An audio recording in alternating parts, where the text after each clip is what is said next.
Boom! We are live, ladies and gentlemen, boys and girls. Welcome to the Nolan Hawkeye Anthony YouTube channel. And I thank all of you for being here, wherever you may be. And of course, however you may be listening.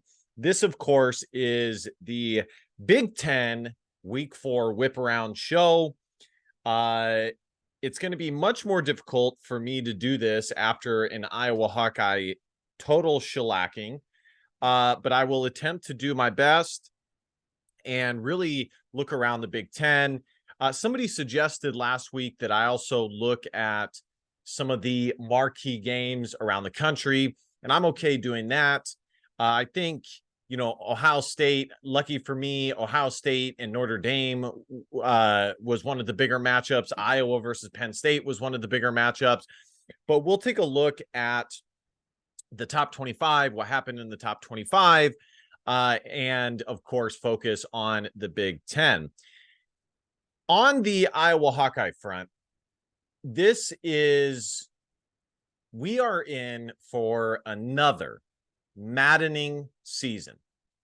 And as Iowa fans, and I do want to credit David Eicholt of 247 Sports for really going in on the Iowa Hawkeye offensive philosophy. Because, and here's the thing, because I had a lot of Penn State fans kind of coming into the comments section and saying, well, you guys have a really good defense. You guys are going to be favored in the rest of your games. And, kind of trying to provide this optimistic outlook. And while I do appreciate it on one hand, my response to them is simple.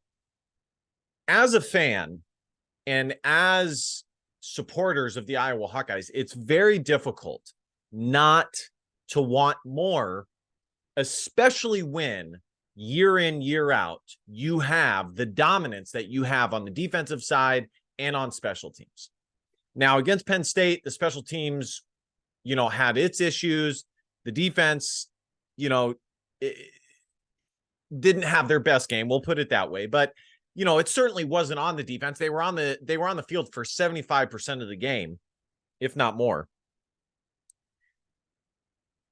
And what it comes down to is that as Iowa fans, it's not that we are asking for an elite offense or an air raid or anything like insane. We simply just want average production. That's it. And you add the fact that outsiders like Pat McAfee and others, just using Pat McAfee as an example, point out clearly the nepotistic nature of the Iowa Hawkeye football program. Now, my answer to that has always been, that's America, folks. Welcome to America. Welcome to the West. Nepotism is a thing, okay? And it's really hard not to be able to, as far as like a court of law, to not say that Brian Ferentz does not deserve the job as much as anybody else. I mean, the guy played Division I football. He's had that upbringing. I always say Brian Ferentz is very knowledgeable about the game of football. It's just the offensive calling, because calling plays is a science. It's an art. It's a scientific art, if that's possible. And Brian Ferentz just doesn't have it. But just to go back to my last point, ultimately, it's in a court of law. It's very hard to say that Brian Ferentz is not qualified for the position, because I always see people trying to point out that he's not qualified for the position. It's like, no, he's just as qualified as anybody else. Okay. I mean, he's been to other places. He's coached at a high level outside of Iowa. He's played at the Division I level. But where it is really an issue, and this is what Iowa fans need to focus on, is the production. Don't get bogged down in the weeds. Focus on the lack of production, because that is all you need to focus on. You don't need to focus on, well, he ain't this, he ain't that. He only got the job because this and that. Okay, you could be right. But what I'm saying is also true about him being a Division I athlete, playing for Iowa, this and that. So it'd be very hard by a court of law to say that he is not qualified for the position. But what is easy to downright say is that he has not gotten the results. This is going to be a long season, guys. I just want to be totally upfront about it and realistic, because after Kirk Ferentz comments, I think that we are in for yet another season of what we've seen. And I finally realized it last night. Iowa and Kirk Ferentz are the kings of off-season manipulation, storyline development, and all this fluff that ultimately doesn't mean jack bleep. And what I'm talking about, of course, is Caleb Brown, getting Cade McNamara from Michigan, doing this, doing the contract, doing this, all of this kind of like Seinfeld buffoonery that ultimately means very little when the actual games are played, because Kirk Ferentz deep down inside knows he wants it the exact same, and he's going to tell Brian Ferentz to keep doing it the exact same. And if you guys, I said this last year, if you guys are expecting for Iowa to change their offensive scheme mid-season, you're sadly mistaken. The best we can hope for, as I said last year, we're here yet again, is Iowa to be okay or decent at the offense that they have and try and get the most out of the offense that they have. And I want to make it clear, regardless of what I'm saying now, Iowa very well may win 9 games. I wouldn't be surprised if they won 10. But two things can be true at the same time. Your offense can be absolutely terrible, and you could be an even better program if you address that. But you can also be good enough as a team and your schedule crap enough to win 10-9 games. Okay. All right, let's look at the top 25. Let's see what happened in the top 25 here. So here we are again, guys. I just, it's really tough because, we've been here before. And it's what it ultimately is Iowa is able to have 9-10 win seasons on the shoulders of their defense, and special teams. When the Big Ten West is atrocious, which it is again this year, and when they don't have terrible crossover games like Michigan and Ohio State and Penn State, are 2 of the 3 big dogs in the Big Ten, they are able to put together solid seasons. And that's what I said in my post-game video, that Iowa is the best of the rest. All right, Georgia beat UAB. UAB actually kind of made the game interesting. I'm sure it was hard for Georgia to get up for this game, but they still got the W. Rutgers got beat pretty handily by Michigan in a similar fashion to Iowa. I think Rutgers, Maryland, Wisconsin, and Iowa are kind of in the same boat as far as where they're at in the Big Ten. There is clear separation with Ohio State, Michigan, and Penn State atop of the Big Ten. Clear separation. Texas beat Baylor. Texas seems for real this year. Florida State eked out a victory over Clemson.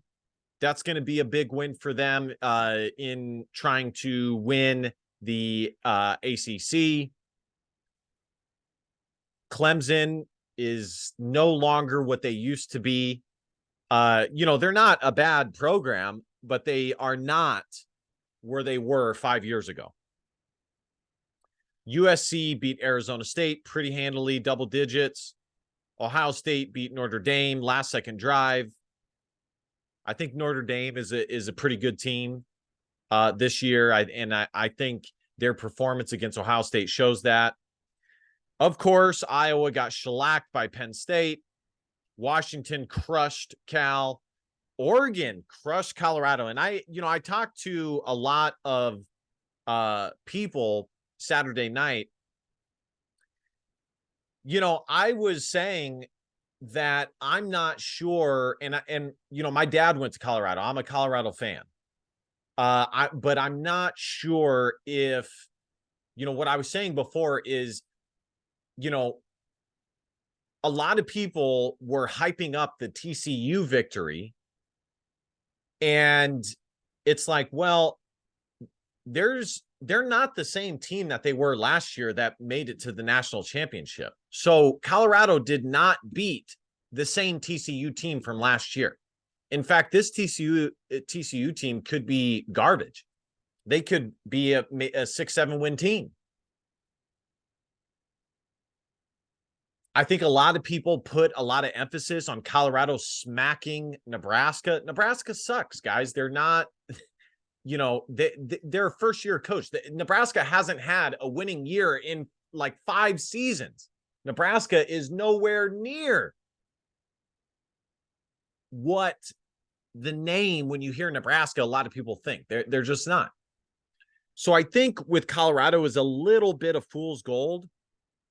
And I also think that Oregon is better than people think.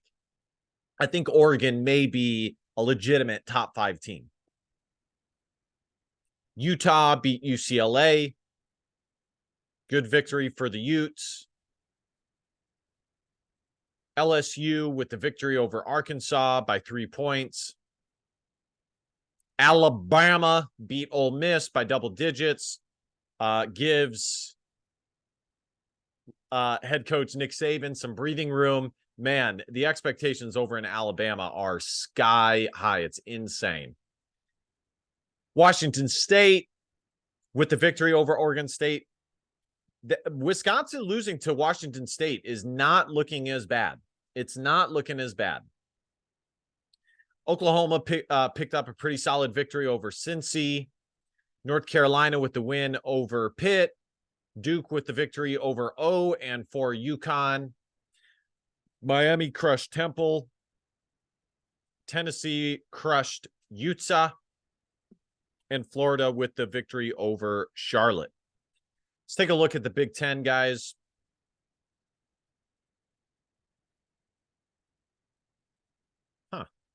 Usually there's the option to, there it is. So my power rankings, it's going to be pretty simple, guys. I think it's Ohio State 1. Well, I'll save it until the end. Wisconsin got the victory over Purdue. Purdue is not good this year. It's still good to beat a Big Ten team. But Wisconsin, I'm not going to put too much stock into beating Purdue, first-year coach. We talked about Michigan defeating Rutgers. Pretty solid victory for the Wolverines. Great victory for Ohio State over Notre Dame. I think Notre Dame should be proud of the performance they had against Ohio State. Iowa crushed against Penn State. Illinois beats FAU to improve to 2-2. Comeback victory. The Big Ten West is terrible, guys. It is not good. The Big Ten West is terrible. Maryland crushed Michigan State. That's a must win next week against Michigan State for the Iowa Hawkeyes, guys. Michigan State is not good. They are they are in total disarray. If it wasn't for the disarray, I would be concerned for the game, and I still am slightly concerned. But because Iowa plays Michigan State at home and Michigan State is in total disarray, you know, Nebraska ended up with a double-digit victory over Louisiana Tech. Let's look at the quarterback position. I'd be interested to see that. Looks like Nebraska went with Henrik Harburg. That's very interesting. And he had 157 yards on the ground. Anthony Grant, 135 yards. That will definitely be something to monitor as the Nebraska quarterback position. Indiana eked out a victory over Akron, and Northwestern with the come from behind victory over Minnesota. I still have Northwestern at the bottom of the Big Ten, but Minnesota is not nearly as high up as I think. I think, I look at the Big Ten power rankings in chunks. There's tier A, there's tier 1, tier 2, and tier 3. And you could switch them however you want. So here are my power rankings, guys. Very simple. Very, very simple. My power rankings 1 through 7. I'll go Ohio State 1, Penn State 2. If Ohio State didn't beat Notre Dame, I would have Penn State 1. And I think you can still make a case that Penn State is the best team in the Big Ten right now. I have Michigan 3. They had a solid victory over Rutgers. Maryland 4. Big Ten East is tops.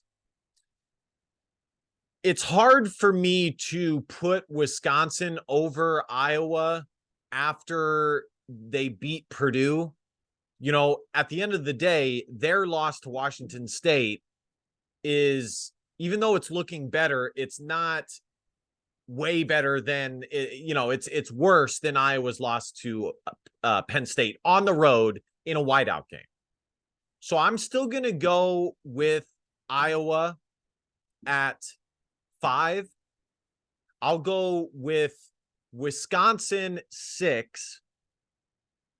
It's hard for me to penalize Rutgers, but I think Rutgers is just holding pat from what I had last week. Rutgers 7.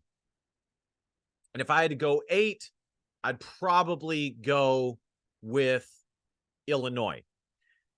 As far as the Big Ten East goes, Ohio State 1, Penn State 2, Michigan 3, Maryland 4, Rutgers 5, Indiana 6, and Michigan State 7. In the Big Ten West, Iowa 1. But it's hard, folks. But it is hard for me to have Iowa 1. Iowa 1, Wisconsin 2. I think I'm going to go with Illinois 3. Just because of how bad Minnesota's loss to Northwestern was. I'll go Minnesota still 4. But as I said, it's pretty much, Northwestern, Minnesota, and Nebraska all at the bottom. I'll go Nebraska, and I'll keep Northwestern at the bottom. I don't want to overhype Northwestern's 1 victory over Minnesota. If they, win a few more, then I'll be okay jumping them into the tier with Iowa, Wisconsin, and Illinois. But for now, make no mistake, folks, Minnesota losing to Northwestern was a bad loss. And Minnesota is now in the bottom tier of the Big Ten West for me. All right, guys, thank you guys so much for watching. I really, really appreciate it. Be sure to hit that subscribe button. If you guys want to donate to the channel, support your boy, you guys always can leave a tip or donate through my PayPal or Cash App. Like, comment, share. You guys know the drill. And last but not least, DBAP, don't be a pussy willow and facts or feelings, because your feelings just don't matter. Love you guys. See you guys next time. Go Hawks. Bye-bye.